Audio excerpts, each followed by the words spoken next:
27 अगस्त को महाराष्ट्र के सिंधुदुर्ग जिले में मराठा शासक छत्रपति शिवाजी की 35 फीट ऊंची प्रतिमा ढह गई।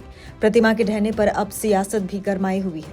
प्रतिमा का अनावरण प्रधानमंत्री नरेंद्र मोदी ने किया था, इसीलिए प्रतिमा के ढहने पर विपक्षी दल सरकार पर हमलावर हो गए। अब आरोप लगाया जा रहा है कि मूर्ति निर्माण मानकों के हिसाब से नहीं बनाई गई और इसमें घटिया सामान लगाया गया था। नतीजतन ये गिर गई, जिसकी वजह से महाराष्ट्र सरकार की भी काफी आलोचना हो रही है। इस मामले की तूल पकड़ने पर 2 लोगों पर एफआईआर भी दर्ज हो चुकी है। एनसीपी के प्रदेश अध्यक्ष जयंत पाटिल ने कहा कि इस घटना के लिए राज्य सरकार जिम्मेदार है, क्योंकि उसने उचित देखरेख नहीं की। इसकी क्वालिटी पर भी ध्यान नहीं दिया गया। सरकार का फोकस तो सिर्फ इस बात पर था कि किसी तरह इसका अनावरण करा दिया जाए। शिवसेना उद्धव ठाकरे गुट ने कहा कि राज्य सरकार इसकी जिम्मेदारी से बच नहीं सकती। जिन लोगों ने ये गलती की है उन्हें जिम्मेदार ठहराया जाए। हमारे पूज्य देवता का ये अपमान हम नहीं सहेंगे। वहीं आरजेडी ने निशाना साधते हुए कहा कि महापुरुषों के मान सम्मान से जुड़े प्रतीकों में भी घोटाला करने से बाज नहीं आते हैं।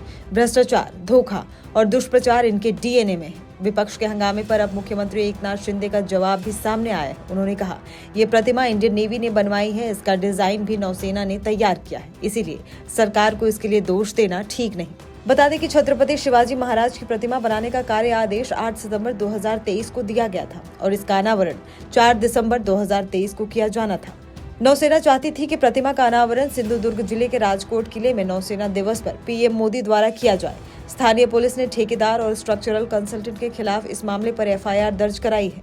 एफआईआर भारतीय न्याय संहिता की धारा 109, 110, 125 और 318 के तहत दर्ज की गई। पीडब्ल्यूडी की शिकायत में कहा गया है कि प्रतिमा का निर्माण घटिया तरीके से किया गया था। यहाँ आने वाले पर्यटकों, स्थानीय नागरिकों और शिव भक्तों ने पीडब्ल्यूडी से आशंका जताई कि प्रतिमा में जंग लगने के चलते प्रतिमा क्षतिग्रस्त हो सकती है और इससे जान माल का भारी नुकसान हो सकता है। मूर्ति के गिरने से राज्य सरकार को आलोचना का शिकार होना पड़ रहा है, इसीलिए मुख्यमंत्री एकनाथ शिंदे ने संरचना के पुनर्निर्माण कराने की बात कही।